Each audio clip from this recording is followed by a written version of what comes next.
जीना सीखो। तुम्हारे भीतर अनंत शक्ति छिपी है।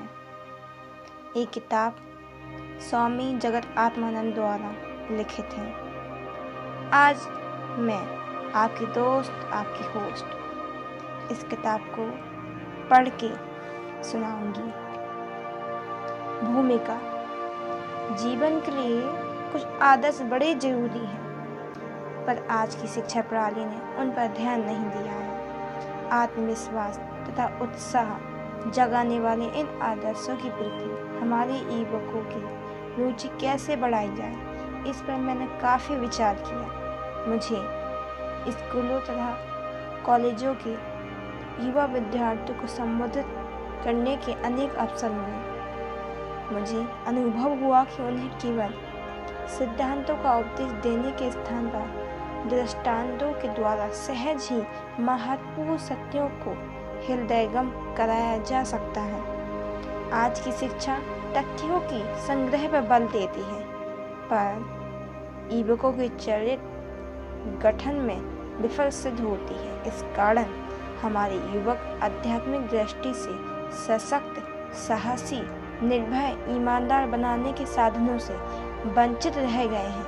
अध्ययन के द्वारा बुद्धि तीक्ष्ण होती है, तो क्या हमारे मन संयम, हृदय विकास हेतु भी वैसा ही प्रशिक्षण नहीं होना चाहिए? हमारे बुद्धिजीवी अब तक चरित्र गठन विषय कोई रचनात्मक योजना नहीं दे सकी। कहावत है, सैकड़ों सलाहों से एक सत्कर्म भला।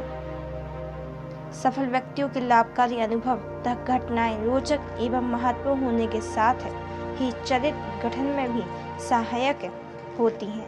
पश्चिमी देशों में सच्ची घटनाओं तथा अनुभवों पर आधारित अनेक पुस्तकें निकली हैं, जो हमारे युवकों को प्रेरणा तथा मार्गदर्शन पर प्रदान कर सकती हैं। ऐसे लोगों की कमी नहीं है जो निर्मल एवं आत्मविश्वासहीन युवकों को निंदा,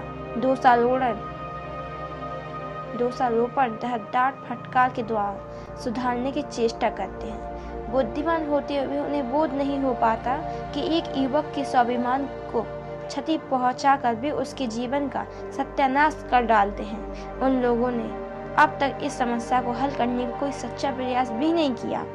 वैसे गलत मार्ग पर चलने वालों को डांटने और यहाँ तक कि दंड देने की जरूरत तो हो सकती है, पर इसी को सभी समस्याओं का एकमात्र हल नहीं माना जा सकता है। युवकों की उग्रता पूर्वक निंदा, शब्द प्रहार करने अथवा निकम्मा बताने के स्थान पर उन्हें जिन चीजों की आवश्यकता है वे हैं उचित विचार, प्रेरक दृष्टांत, सही मार्गदर्शन। हमारे युवकों को परेशान कर रही इन समस्याओं का हल ढूंढने का प्रयास ही इस पुस्तक का उद्देश्य है।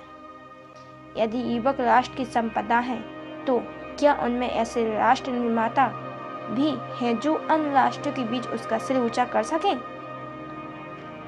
जो शिक्षा उन्हें दी गई है, उसकी सहायता से क्या वे अपनी तथा देश की रक्षा करने में समर्थ हैं?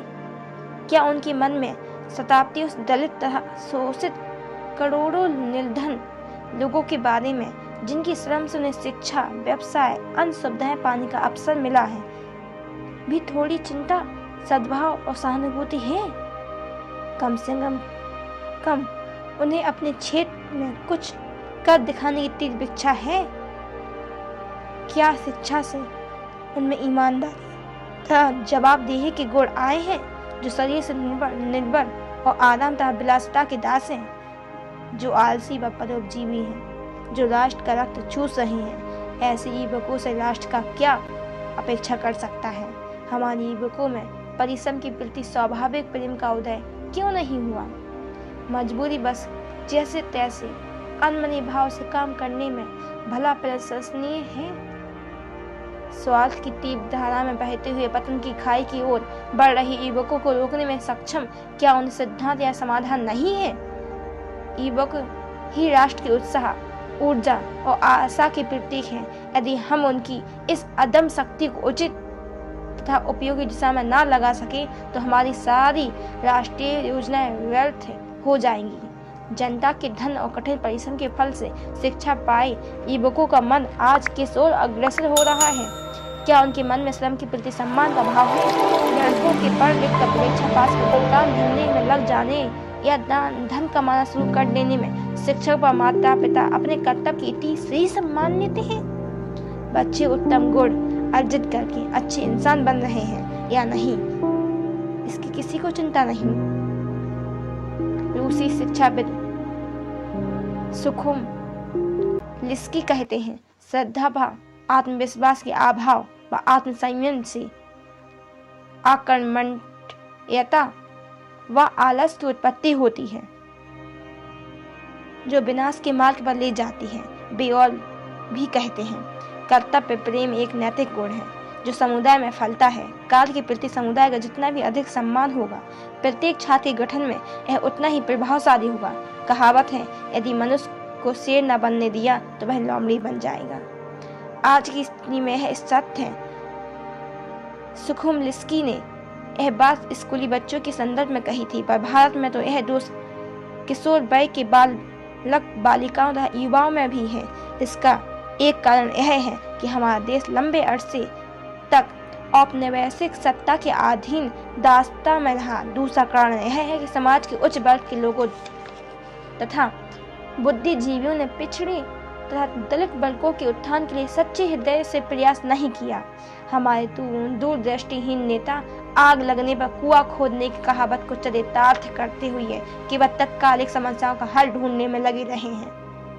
युवकों की समस्याओं का हल उन्हें उनके आत्मविश्वास की पुनः स्थापना का मार्ग दिखाना, इससे केवल व्यक्ति ही नहीं बल्कि समाज की उपलब्धियों की ऊंचाई पर पहुंचाता है। जब कोई व्यक्ति अपनी अपार क्षमता के प्रति सजग हो जाता है और जान लेता है कि वह स्वयं में अपने भविष्य का निर्माता है, तब वह जीवन में वैसे ही उठने का प्रयास करता है जैसे धरती पर गिरा हुआ मनुष्य उठने के लिए धरती का ही सहारा लेता है। आशा है इस पुस्तक में दिए गए दृष्टांत और विचार कुछ हद तक हमारे युवा व वयस्क लोगों को समाज में आवश्यक परिवर्तन लाने में सहायक होंगे। हमारे स्वाधीनता आंदोलन के अनेक नेताओं का यह दृढ़ विश्वास था कि भारत के पास पूरी दुनिया के लिए एक आध्यात्मिक संदेश है।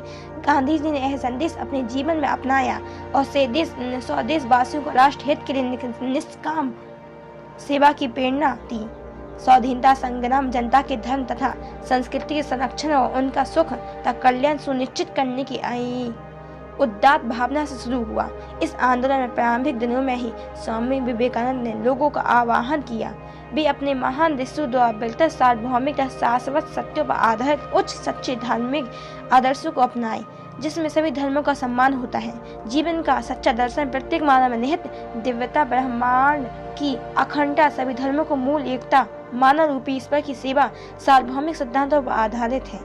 वस्तुतः जीवन तथा अस्तित्व विषयक मूल विष्णु का यही उत्तर है। अतः ये सत्य हर स्थान काल के लिए प्रयोज्य है। हमारे स्वामी विवेकानंद ने बताया था, कभी न कभी इस महान विचारों का प्रभाव सारे विश्व में फैलेगा। इस शताब्दी में मध्य में सुविख्यात इतिहासकार अर्नाल्ड टाइनबी ने भविष्यवाणी करते हुए कहा था, भारत अपने विजेताओं को विजय प्राप्त करेगा, लेकिन राजनीतिक रूप से नहीं बल्कि सांस्कृतिक रूप से। जैसा कि स्वामी जी ने संकेत दिया था, यदि हम आधुनिक आविष्कारों के प्रकाश में इन विचारों की परीक्षा करके इनका सत्यापन कर सके तो यह हमारे ज्ञान में एक नया आयाम जोड़ेगा। इसके साथ ही हमें चरित्र गठन के मूल तत्व भी प्राप्त हो जाएंगे, क्योंकि मानव के सच्चे स्वरूप के आलोक में ही शिक्षा की वास्तविक समस्या का समाधान होगा। देश में अनेक लोगों के पास रहने को घर तक नहीं है। उनका जीवन सुखी तरह सुरक्षित होना चाहिए। शताब्दियों की दास्ता के फलस्वरूप खोया हुआ उनका व्यक्तित्व उन्हें वापस दिलाना होगा।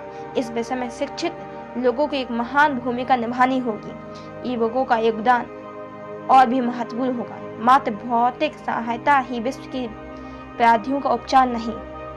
स्वामी विवेकानंद कहते हैं, भले ही हम देश के प्रत्येक घर को सदा व्रत में परिणय कर दें, सारे देश को अस्पतालों से भर दें, परंतु जब तक मनुष्य का चरित्र नहीं बदलता तब तक सुख दुख क्लेश बना ही रहेगा।